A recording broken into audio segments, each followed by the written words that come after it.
Okay, this is part two of this Hawaiian dragon ley line, and a lot of this is about symbolism and feng shui, or what you would call geomancy. And this is a really amazing demonstration of some serious knowledge and how they're, I believe, enslaving the spirit of the Hawaiian people here. This is, and I'll get into this here. Here's a back view. Back view of where Queen Liliuokalani is, her statue is. As you can see, looking out the front here, as you can see behind her is just all this raggedy, what is this, banyan tree. But we'll get into that in a little bit. But again, here's just some shots of the backside of this temple where Queen Liliuokalani is at. As you can see right here is a narrow corridor where Queen Liliuokalani is at. Here's a statue of King Kamehameha. I'm not fully aware of all of these symbolisms here, but I believe this is a goddess, Diana, one of the goddesses of war, I believe. Here's the sun. The sun half setting, half rising, and it's rays, and I believe it refers to this temple here, how it's opened. But here's a side, and here's a statue of Queen Liliuokalani. Try to say that 10 times fast, huh?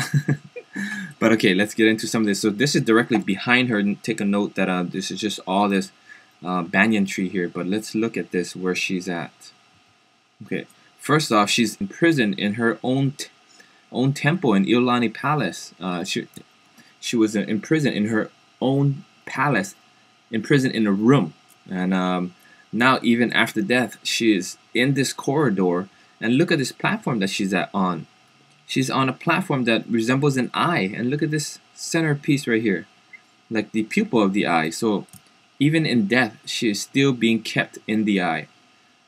Just amazing symbolism and demonstration of a geomancy here. Still being watched and imprisoned. Just an inscription, given with aloha by the people of Hawaii.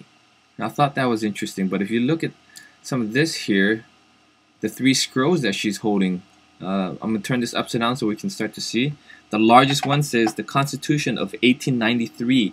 This is the Constitution that she drafted, that she drew up, that she wanted to enforce in Hawaii, but wasn't, which successfully led to her her being overthrown and imprisoned.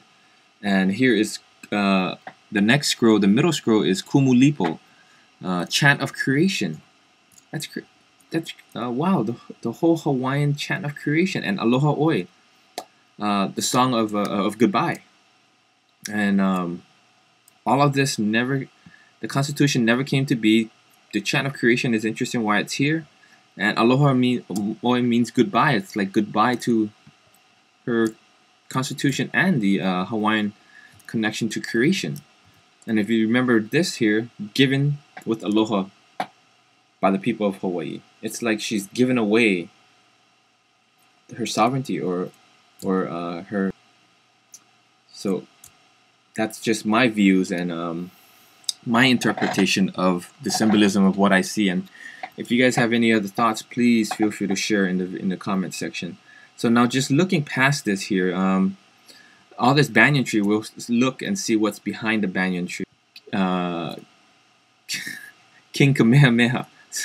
I almost said the wrong name, but here we have, between both of these figures, are these obscure banyan trees, which is just insane. It's just blocking out and breaking off the connection between the masculine figure of Hawaii and the most notable feminine figure of Hawaii.